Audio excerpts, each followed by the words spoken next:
For any update please check description. आप देख सकते हैं मेरे पास एक लकड़ी का तख्ता है। इसके स्थान पर आप प्लाई का भी इस्तेमाल कर सकते हैं।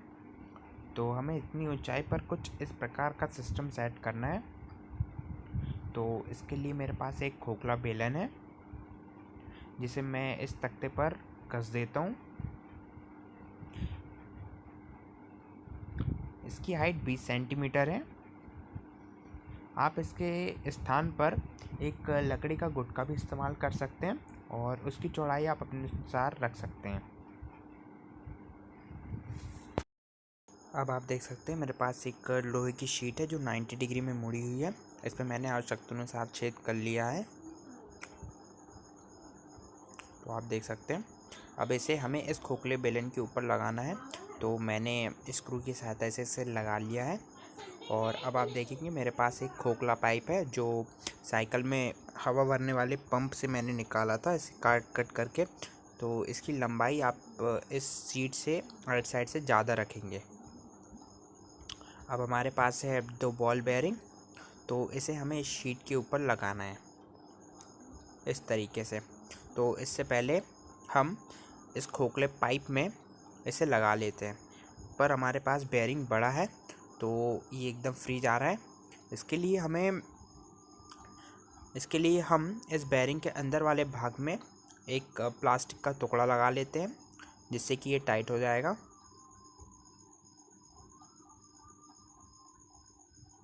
इस तरीके से लगा लेते हैं और अब हम इस खोखले बेलन को लगा लेते हैं, इसके अंदर डाल लेते हैं।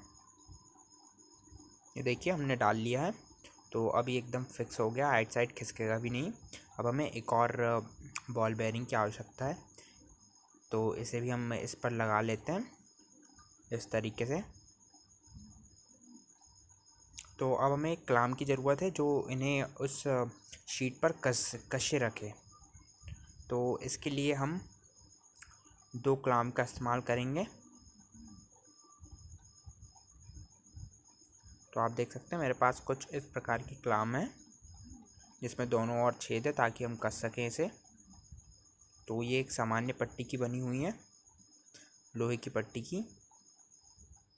तो अब हम इसे इस तरीके से कस लेते हैं और इसी प्रकार दोनों हम कस लेंगे।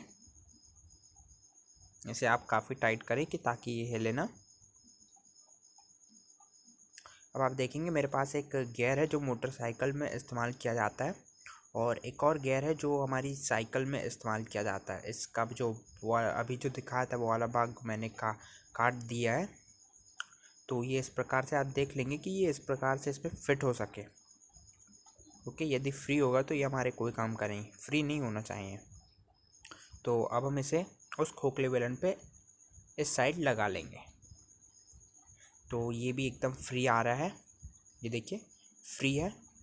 तो इसके लिए मैं इस पर कपड़ा लगा लेता हूँ और इसे फिर हम लगाएंगे इस तरीके से।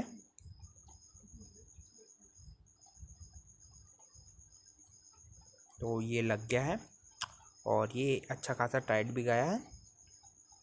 और अब हमें ये गियर जो है, अब यदि आप लकड़ी का गुटका इस्तेमाल करेंगे तो आपके लिए, जैसे कि मैंने इस पर एक सॉफ्ट लगा के रखा हुआ है, तो आप इस सॉफ्ट में 2 बेयरिंग लगाएंगे। ओके, और यहाँ से नाप ले लेंगे आप कि किस किस जगह बेयरिंग आना है और इन दोनों जगह पे आप कस देंगे। यदि आप एक बेयरिंग का इस्तेमाल करेंगे तो इस तरीके से टेढ़ा हो जाएगा, इसलिए आप 2 बेयरिंग का इस्तेमाल करें और इस तरीके से लगा लें। लकड़ी की गुटके में आपको ये फ़ायदा मिलेगा।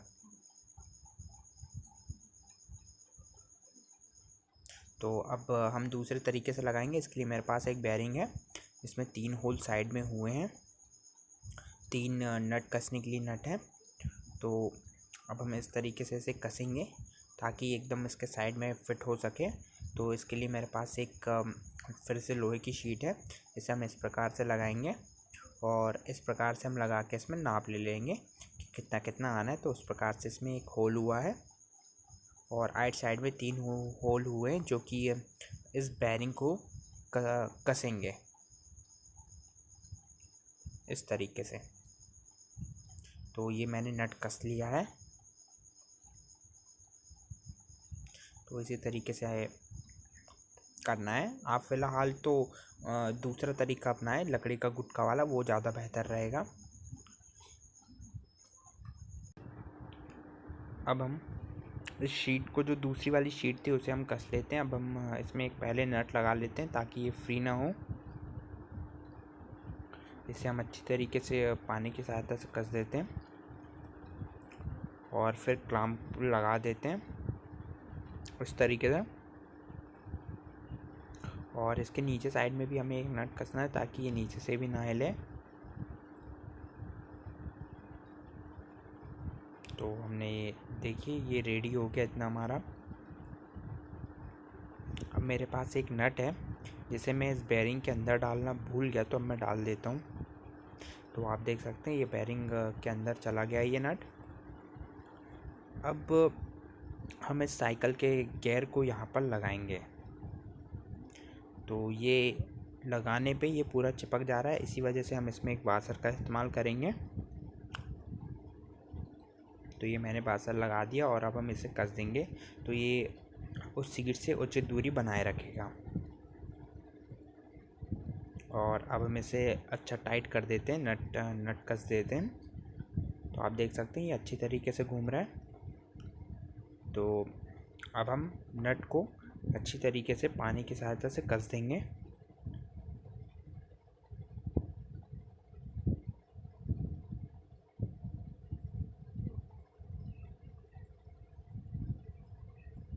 अच्छा टाइट हम कर लेंगे ताकि हिले ना।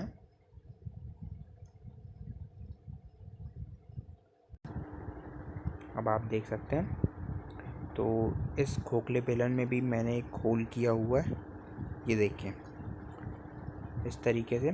तो मैंने इस ड्रिल मशीन को कुछ इस तरीके से थोड़ा टेढ़ा करके लगाया है ताकि हमें रिफ़िल को लगाने में कोई दिक्कत ना हो। तो अब मैंने 2 रिफ़िल को जोड़ दिया है तीसरी मोटी रिफ़िल से। ये देखिए ये मोटी रिफ़िल है और बाकी 2 रिफ़िल मैंने इस तरीके से जोड़ दिया है। और अब हम इसे उस पाइप के अंदर से डालेंगे और ये जो होल हुआ है उससे हम निकालेंगे कुछ इस तरीके से।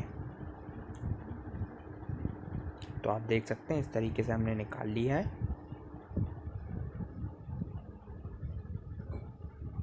तो अब हम ये डाई को देखेंगे। यदि आप ये डाई देखना चाहते हैं कि हमने किस प्रकार बनाया तो वीडियो के डिस्क्रिप्शन में लिंक दिया हुआ है, उसमें जाकर आप देख सकते हैं।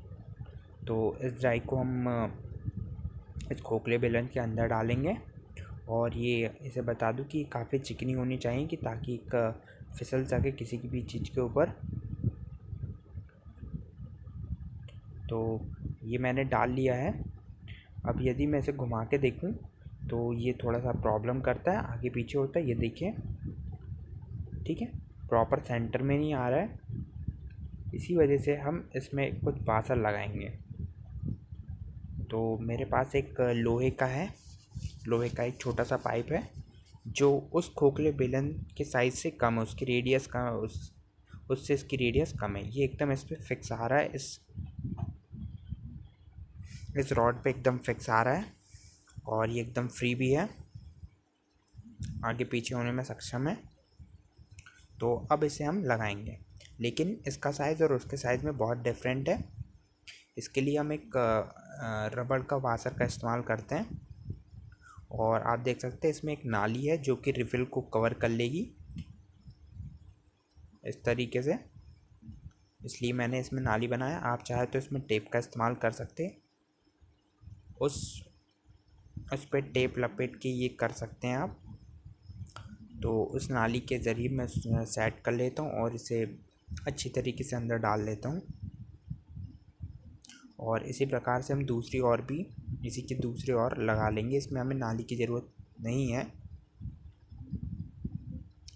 और अब हम डाई को लगा के देखते हैं कि कोई प्रॉब्लम तो नहीं है।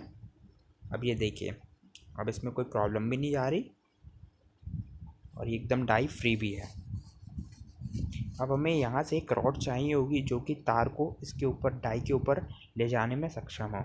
तो मेरे पास एक रॉड है जो मैंने बनाया हुआ है इस तरीके से। तो आप भी इसी तरीके से या फिर दूसरे तरीके से इस्तेमाल करें।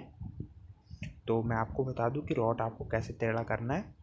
तो ये आप देख सकते हैं लकड़ी में एक होल है और अब मैं इसे मार रहा हूँ, यहाँ पे ठोक रहा हूँ तो ये टेढ़ी हो जाएगी। इसी तरीके से आपको भी टेढ़ी कर लेना है।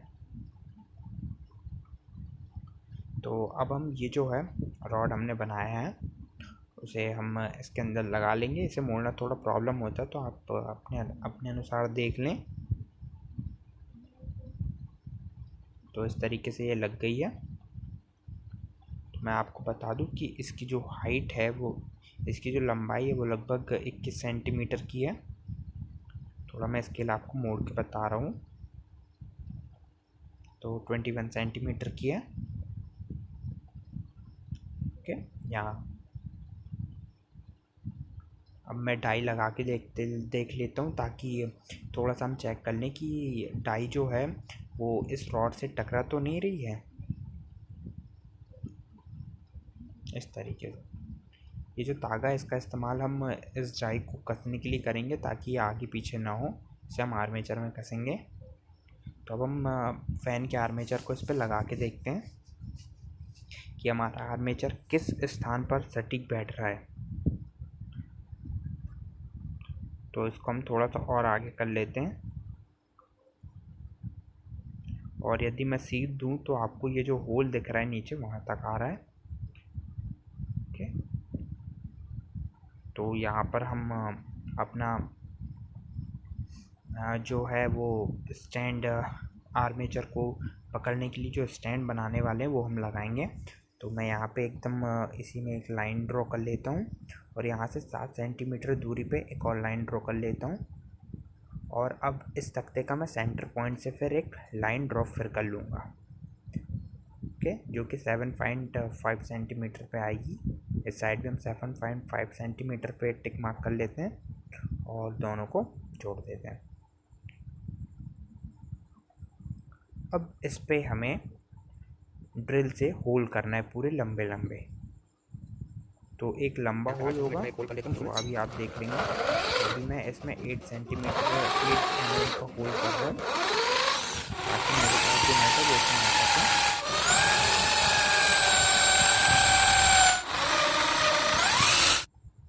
तो इस तरीके से हमें होल करना है। आप ग्राइंडर की सहायता भी ले सकते हैं। तो ये एकदम नट फ्री आना चाहिए इस जगह पे। तो आप देख सकते हैं ये चाइना पंप है मेरे पास। ये साइकिल में हवा भरने के काम आता है। तो इसके अभी जो भी इस्तेमाल किया हमने वो यही खोखला बेलन का इस्तेमाल किया है। तो अब हमने इसे निकाल लिया है पूरा और इसमें जो भी लगा था वो हमने निकाल दिया है। ओके, तो अब हम इस पर होल करेंगे।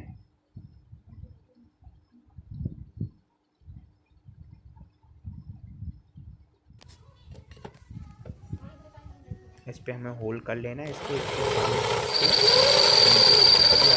नहीं तो आप दूसरा और इस्तेमाल कर सकते हैं। आप देख सकते हैं होल हो गया है। तो ये भी 8 mm का होल मैंने कर लिया है इस पर।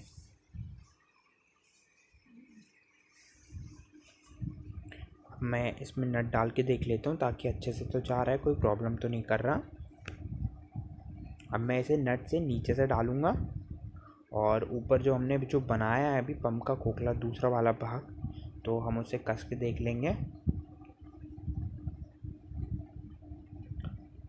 तो आप देखेंगे कि ये आगे पीछे हो सकता है, राइट साइड रोटेट भी हो सकता है। इसी वजह से हमने इसका इस्तेमाल किया है।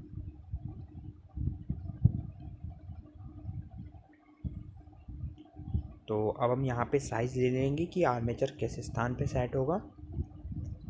तो ऊपर या नीचे एक ही बार काटने का मौका मिलेगा। यदि ज़्यादा कट गया तो प्रॉब्लम हो जाएगी और कम कट गया तो कोई प्रॉब्लम नहीं है, फिर से हम काट लेंगे। उससे पहले हम मार्क कर लेते हैं अच्छी तरीके से। तो मैंने यहाँ पे मार्क कर लिया है। तो मैं इसे यहाँ से कट कर लेता हूँ। तो मैंने ये मार्क कर लिया और अब मैं यहाँ से इसे कट करूँगा। तो ये देखिए हमने इसे कट कर लिया है, आप देख सकते हैं। अब ये जो आर्मेचर का जो नीचे वाला भाग है वो इस पर एकदम फिक्स आता है, इसी वजह से हमने इसका चयन किया है। तो अब हम इसे आगे पीछे जो जिस भी दिशा में जहाँ पे भी सेट करना चाहें वो कर सकते हैं। तो इस तरीके से ये हिलेगा भी नहीं। और अब यहाँ से वायर जो है उसके लिए हमें एक ये लगेगा, पेन का टुकड़ा मैंने इस्तेमाल किया है ताकि कहीं से कहीं तक इसमें धातु में टच ना हो और इंसुलेटेड वायर उसके ऊपर से इंसुलेशन ना हटे। तो इस तरीके से मैंने टेप से कस लिया है। और अब बात रही इस तार को, तो आप देखेंगे कि तार मैंने नीचे रखा तो अब प्रॉब्लम जा रही है, इसलिए मैं इसे थोड़ा ऊपर करने के लिए इसमें कुछ कुछ लगा देता हूँ ताकि तार रखने का जो बंडल है वो एकदम उसी के फ्रंट पे आ जाए। वो जो हमारी रिफिल उसके एकदम फ्रंट पे आए, फ्रंट पे। तो ये एकदम नीचे चल जा रहा है तो मैंने इसमें एक रॉड डाल दिया ताकि ये ऊपर ही रहे, पर ये रॉड भी फेल हुई तो ये नीचे चल जा रहा है। तो अब मैं इस पर एक वाशर लगा दूंगा ताकि ये नीचे ना जाए। तो मैंने ये वाशर लगा दिया, अब ये नीचे नहीं जाएगा, इस तरीके से ऊपर रह जाएगा। अब मैं तार को इस रिफिल के अंदर से डालूंगा, इस तरीके से फ्रंट पे हम मोड़ लेंगे ताकि वो कहीं फंसे ना, और इस तरीके से थोड़ा थोड़ा करके हम डालते जाएंगे। तो आप देखेंगे दूसरी साइड निकल गया है। अब इसे हमने जो पेन के टुकड़े में लगाया था अब हम वहाँ से डाल लेंगे।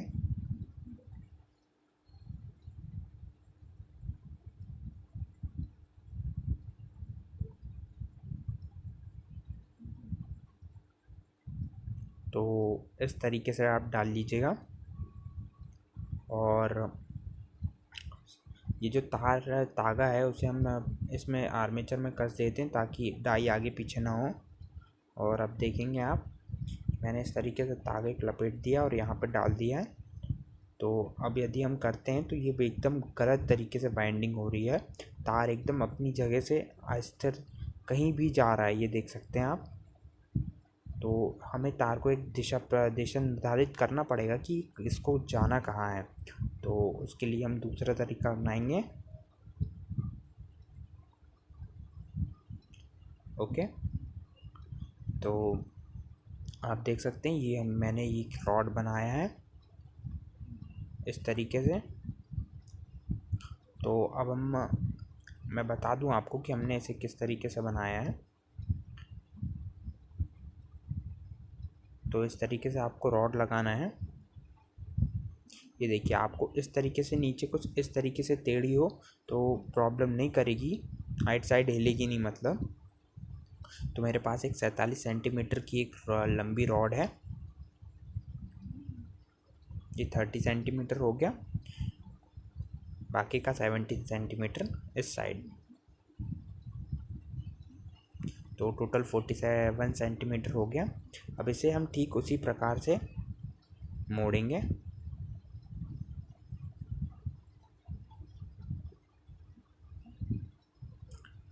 ठीक है, तो आप नाप ले लेके मोड़ते आइएगा कि आर्मेचर कितनी ऊंचाई पर है और एकदम सेंटर पे एकदम चाप जैसा बनना चाहिए वहाँ से।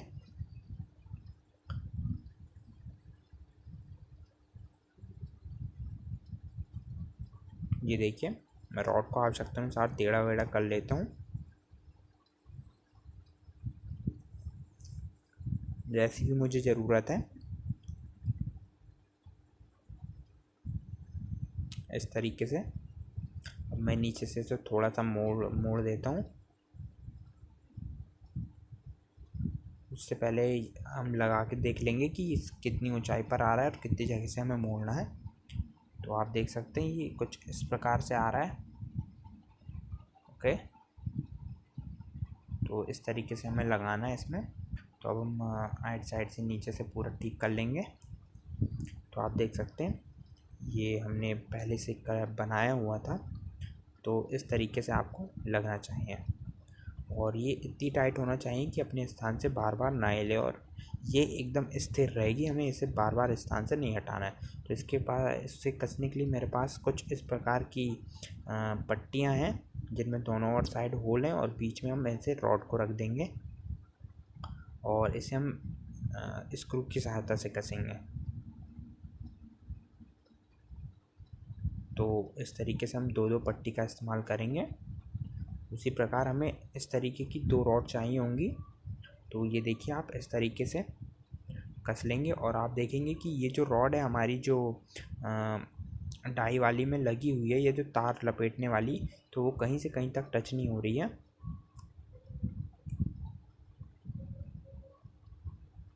ओके, तो अब हमने आर्मेचर को इस पे लगा लिया है। ओके, अब हम डाई को आगे खिसका के बता दें आपको थोड़ा सा। अब आप देखेंगे कि ये जो रॉड है हमारी, यदि इस पे वायर घिसेंगे, ये जो आइट साइड में जो 2 रॉड लगाए हैं अभी अभी हमने, यदि इस पर हमारा इंसुलेटेड वायर यदि फिसलेगा तो इसके ऊपर का इंसुलेशन निकलेगा। ओके, इसी वजह से हम इसमें दूसरी एडिटिंग करते हैं। तो आप देख सकते हैं ये मैंने पीवीसी पेपर का बनाया हुआ है सिलाई करके, ये इसी वाइंडिंग में इस्तेमाल होता है, मोटर की वाइंडिंग में। तो इसमें हमने एक और पत्ती लगाया हुआ है वो साइड से लगा के। तो इस तरीके से हम इतनी मोटाई का बनाएंगे कि इसमें आसानी से चला जाए, और इस पर एक थोड़ी सी पत्ती भी लगा लेंगे इस तरीके से। आप देख सकते हैं वो लगी हुई है, ताकि ये साइड बिना दूसरी ओर घिसे हमारा वायर अंदर चला जाए इस तरीके से। तो अब ये हमारी मशीन कंप्लीट हो गई है। अब मैं आपको भर के बताऊंगा किस तरीके से हम भर सकते हैं।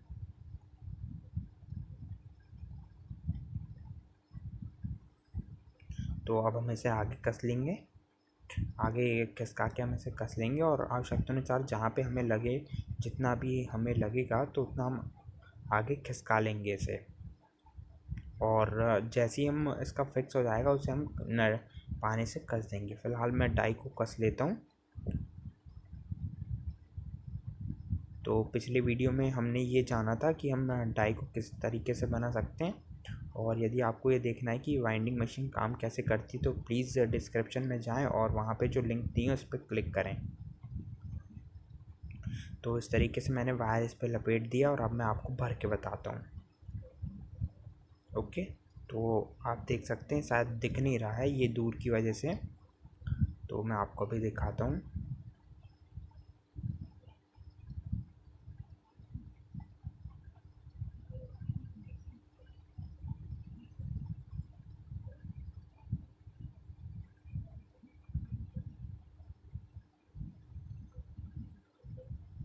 तो आप ये देख सकते हैं किस तरीके से भर रही है ये। तो ये अभी अभी हमने भरा है, ये देखिए इस तरीके से भरेगी, और कहीं से कहीं तक कोई प्रॉब्लम नहीं होने वाली इसे भरने में। यदि आपको इसे बनाने में कोई भी प्रॉब्लम हो रही तो आप कमेंट सेक्शन में कमेंट करके मुझसे पूछ सकते हैं, मैं इसका ज़रूर रिप्लाई करूँगा। और यदि आपको वीडियो पसंद आया तो प्लीज़ लाइक करें, और इसी तरह की यदि वीडियोज़ देखना है तो प्लीज़ चैनल को सब्सक्राइब करें। धन्यवाद।